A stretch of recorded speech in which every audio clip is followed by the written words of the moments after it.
Good morning! Ngayon isi-share ko sa inyo kung paano ba ako magluto ng masarap at manamis-namis na adobo na siguradong magugustuhan ng mga anak nyo. So, paborito po ito ng bunso kong anak kasi manamis-namis at maalat-alat na adobo po ito. So, ito po yung mga ingredients na kakailanganin natin. Kalahating kilong manok lang po yung gagamitin natin. 2 tablespoon na cooking oil. Gagamit tayo dito ng sibuyas. Then, 5 cloves of garlic. Asukal po. 1.5 tablespoon na asukal. Paminta. Crack na paminta. Suka at toyo, di po ako nagpo-promote ng brand, at dahon ng laurel. Ngayon, umpisa na po nating magluto. Isa lang muna natin yung ating cooking pan. Ilagay natin yung cooking oil. Ayan, painitin muna natin yung mantika natin bago natin ilagay yung iba pang ingredients. Ayan, mainit na yung mantika natin. Lagay na natin yung bawang. Antayin lang natin na mag-golden brown yung bawang natin. Saka natin isusunod yung sibuyas natin. Ayan. So, medyo malakas-lakas yung apoy ko para di masyadong matagal. Ayan, then yung sibuyas. Puti lagi yung gamit kong sibuyas kasi ito yung available na meron dito sa bahay.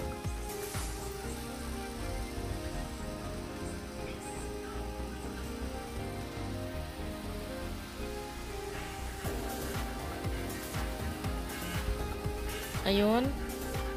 Ngayon, golden brown na yung ating sibuyas at bawang. So, ilalagay ko na po yung chicken.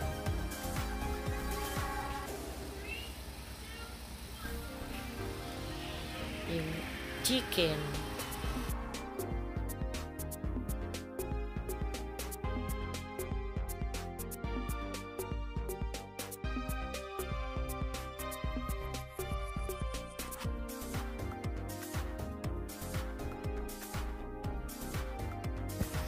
Ayan, haluin lang natin para medyo maayos yung pagkakalatag ng mga chicken natin.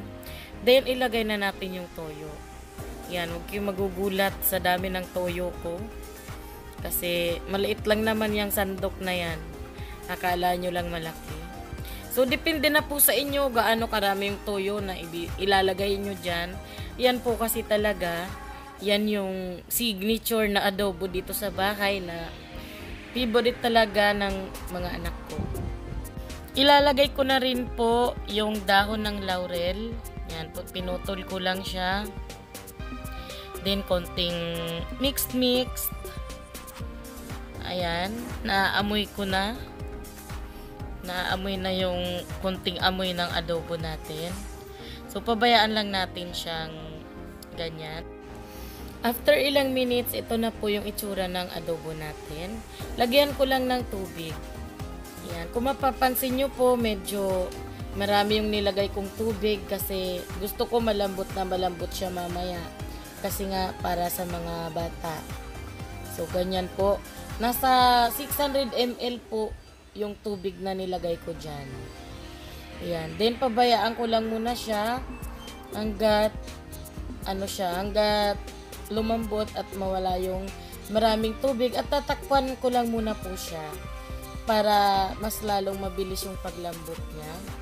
So, balikan natin siya mamaya. Pagkatapos ng ilang minuto, i-check lang natin yung ating adobo.